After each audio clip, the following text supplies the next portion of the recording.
Huwag natin dibdibin yung hirap ng trabaho dahil lahat naman yan, yung multiple drops with pay naman yan.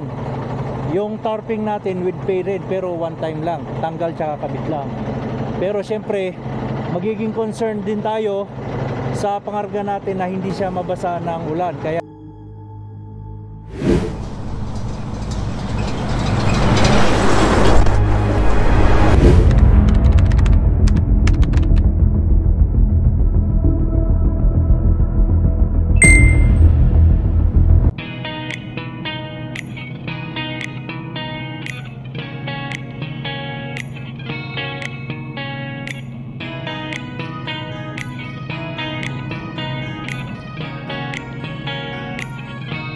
sumama ka sa biyahe, yan ang biyahe ng buhay. Filipino Truckers Pro, takbong pogi lang tayo, mga biyahero. Filipino Truckers Pro. nandito tayo ngayon sa Revelstoke brake check. So ang temperature dito ay -2, so medyo warm. So ang deliver natin ay papuntang British Columbia. Itong load ko nga pala guys ay sinuwitch sa akin. So walang problema sa akin kahit ilang beses ako mag-switch load. Okay lang yan sa akin as long meron tayong biyahe. Mas maganda na yung kahit switch basta hindi tayo may stop ang biyahe, di ba? So papakita ko sa inyo yung load ko.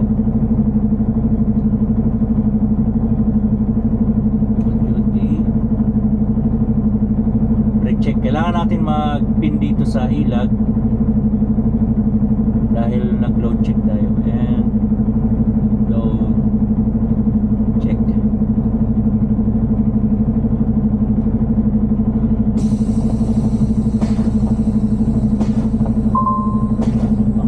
Nagpump ako kanina ng 3. Nagpump ulit ako ng 3 para 6 pack lahat yan guys. So tara.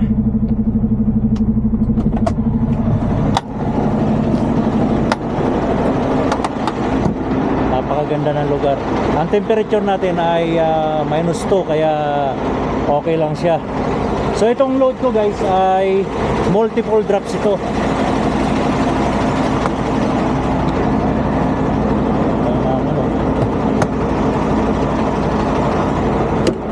Itong load natin multiple drops. So meron tayong 8 drops. Nakapag-drops na tayo ng 3 sa Alberta, sa Lethbridge, isa sa Calgary, 2 drop. So meron tayong drop dito sa Salmon Arm, pero ang pronounce nila dito Salmon Arm, silent L. So yun guys, ito ang trabaho namin dito pag multiple drops. Multiple tarp ka rin. So tanggal kabit. Kung 8 drops ako, 8 tanggal kabit din ako ng tarp. Yan. Ayun yung isang tarp ko nasa ibabaw ng trailer na. Dahil kalahati wala na tayong load, na i-drop ko na sa Alberta. So yun yung trabaho namin guys. Medyo nakakapagod talaga. Nakakapagod pero ini-enjoy ko na lang, iniisip ko na lang exercise ko to. Kaya hindi ko na nararamdaman yung pagod. Nakakapagod pa rin pero hindi ko na siya yung tinatawag na siniseryoso ba. Yung ano, balot na ng yelo. Napakaganda ng lugar dito. So yan. Ang lalaki, lumber tarp yung gamit natin. Tanggal kabit.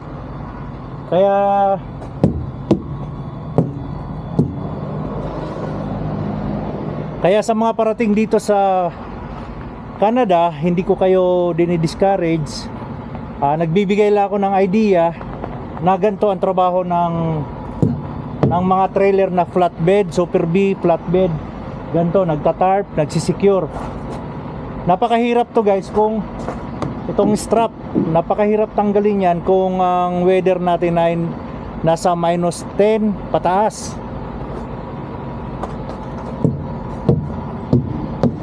Buti na lang dito sa British Columbia hindi siya gaano lumalamig ng mataas, or ano ba tawag no, mataas o pababa. Minus 10 pataas, hindi siya gaano lumalamig ng ganyan. Kaya sabi ko okay lang, dahil nung naalala nyo nakarang araw punong-puno ng snow itong yelo, hindi na snow, yelo. Yung trailer natin punong-puno ng yelo. Ayan, marami pa rin yelo. So ganun yan.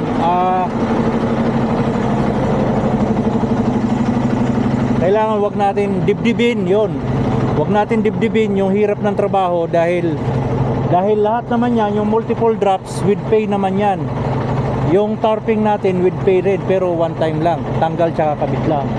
Pero syempre magiging concern din tayo sa pangarga natin na hindi siya mabasa ng ulan. Kaya pag tinanggal natin, ikakabit din natin, dahil mababasa ng snow, magkakaroon ng rust yung mga bakal.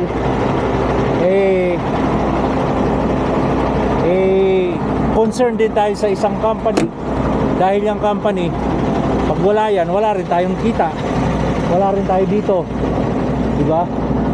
So malasakit ang kailangan natin. Yan. Tara, let's go, dahil may one drop ako dito, meron pa sa Vancouver ng 4, so 5 na lang ang balance ko. Tara, let's go.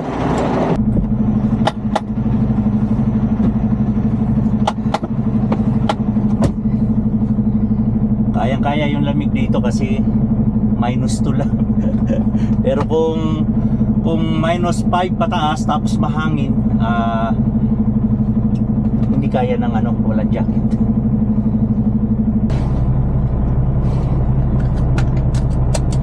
Dito nga pala sa amin guys, kahit multiple drops, alam namin kung saan nakalagay yung load. Dahil tulad niyan, sinwitch yung load natin ng ibang lahi. Kumbaga wala tayong idea kung saan banda nakalagay yung load natin. So meron ginagawa talaga yung yung yard supervisor natin or ang Kelsey, meron ginagawa na mapping. Ito siya, tractor, trailer, dalawa. Nakalagay dyan kung saan nakapwesto yung mga load na yan, saan nakapwesto, kung ano mga kumpanya, para pag tinuklap natin yung tarp, alam natin kung saan banda dapat tuklapin. Tuklapin, alam natin. Kaya maganda rin itong meron silang ganito, dahil dati nung bago pa lang kami dito, manifest lang talaga ang binibigay. Ngayon bahala na kami kung saan namin hahanapin yung load na yon. Pero ngayon nakapaggawa sila ng ganito na may mapa, nakadrawing na dyan kung saan banda sa trailer nakalagay yung isang load. Kaya thank you pa rin sa company, sa Kelsey, sa ginawa nilang ganyan. Alright, tara, let's go guys.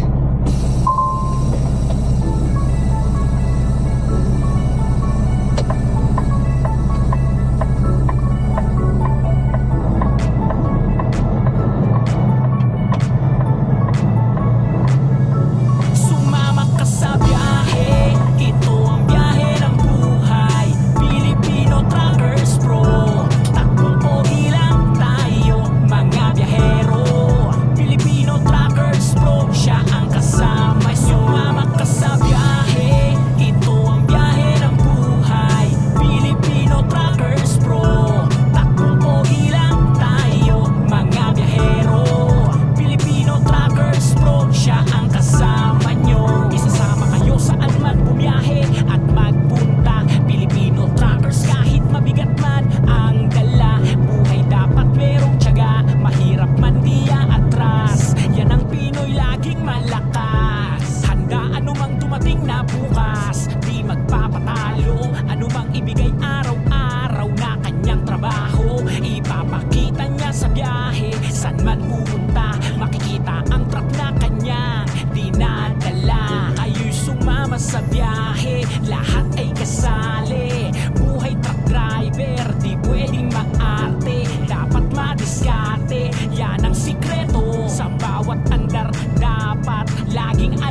guys, nandito na tayo sa Salmon Arm at papasok tayo sa ASA Alloy or ASA Alloy. Ito yung compound nila, medyo saktuhan lang ang Super B para makaipon.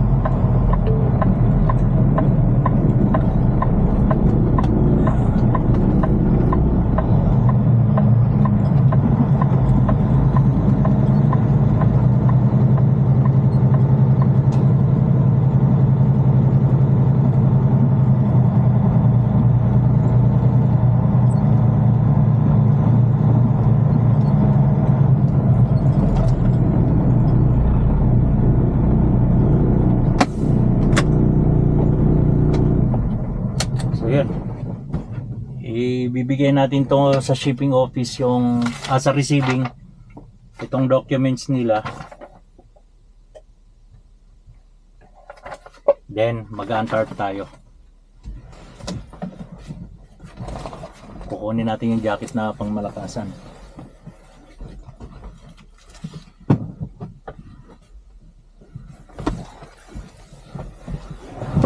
So dito guys, sa trabaho na to, hindi kailangan natin na maging maarte tayo dahil talagang madudumihan tayo dito. Kaya meron tayong laundry area sa yard ng Innisfil tsaka sa Saskatoon.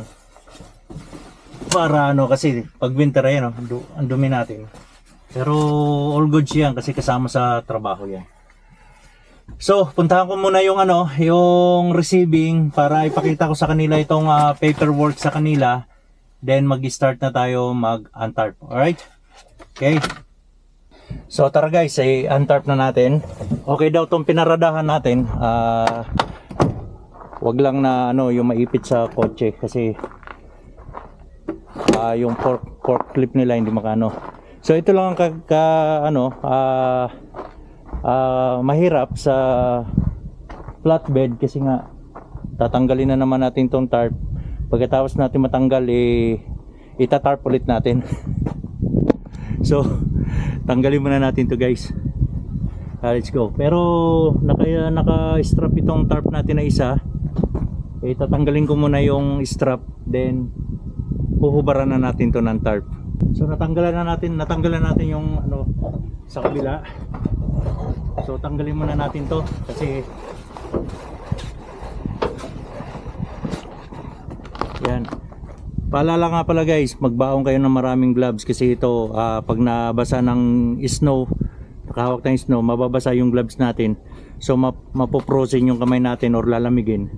Kaya kailangan marami tayong gloves. Ako marami akong baon para pag nabasa to, palit-palit lang. So tanggalin muna natin tong tarp sa ibabaw.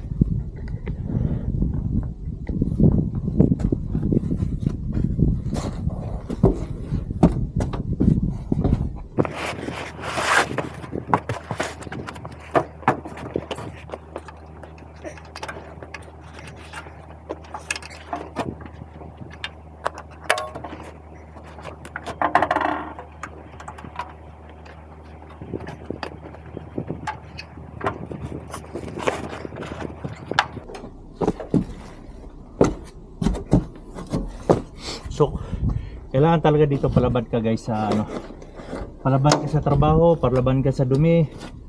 At ayun. Kasi matrabaho talaga.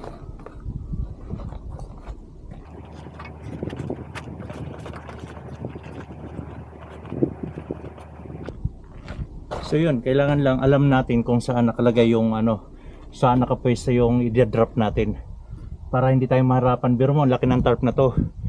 Tatanggalin natin yan. Yung pala wala dyan yung load, di ba?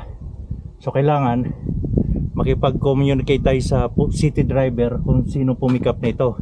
Lalong lalo na hindi tayo ang pumikap ng load na to. So yun guys, tatapusin ko muna to.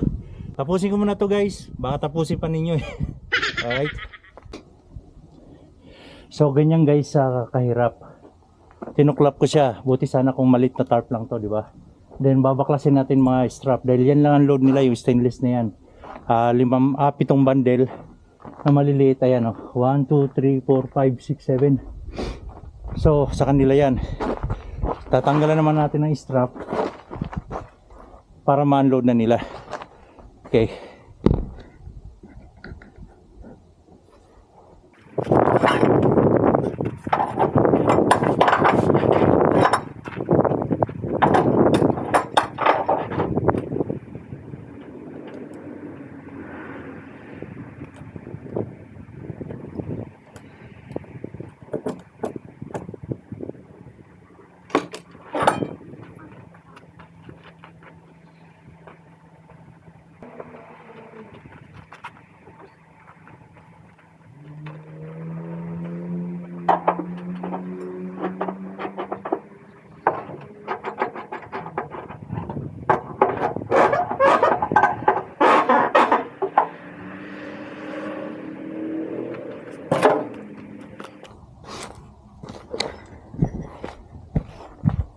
So ang diskarte niyan guys,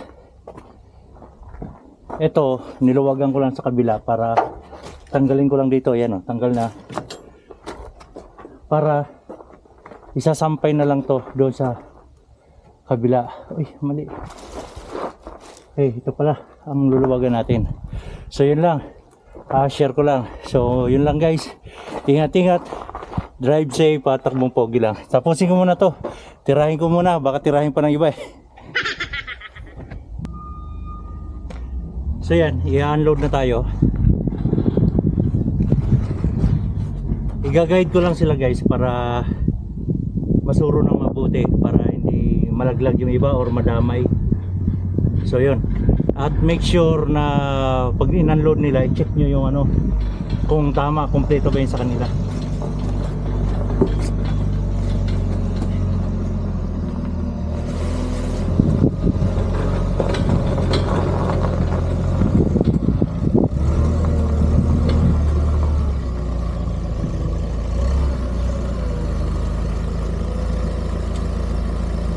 This all 1, 2, 3 here.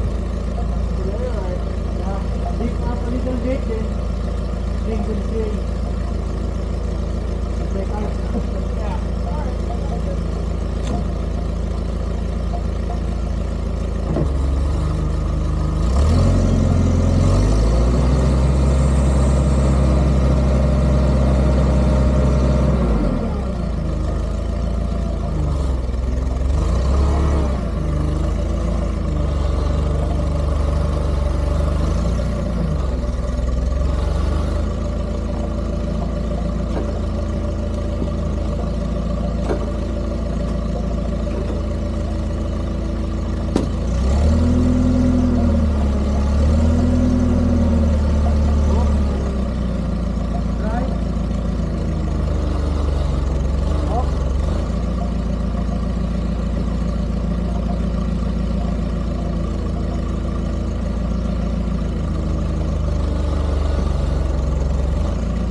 siguraduhin nyo lang guys na dahan-dahan ang galaw nyo kasi nakabalot sa plastic ito, madulas. Kaya ingat lang tayo, ingat, doble ingat. Kaya tingnan yung galaw ko, dahan-dahan lang ako.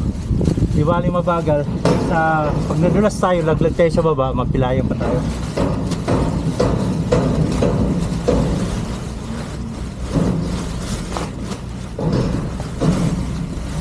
Oops. Uy.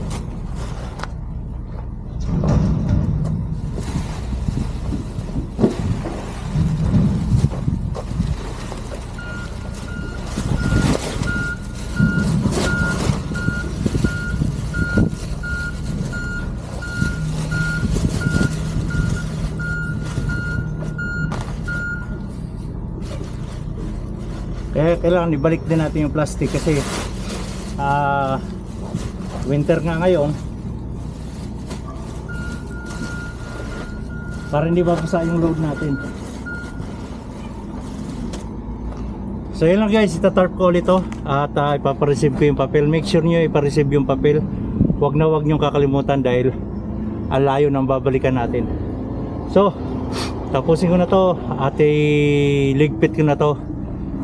So hanggang dito na lang tayo guys. Ingat-ingat at takbong pogi lang.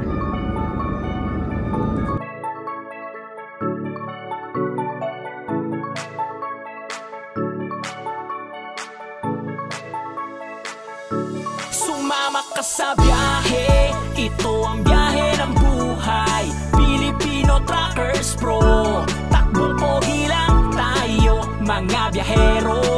Filipino Truckers Pro, siya ang kasama nyo. Sumama ka sa biyahe, ito ang biyahe ng buhay. Filipino Truckers Pro, takbong pogi lang tayo mga biyahero.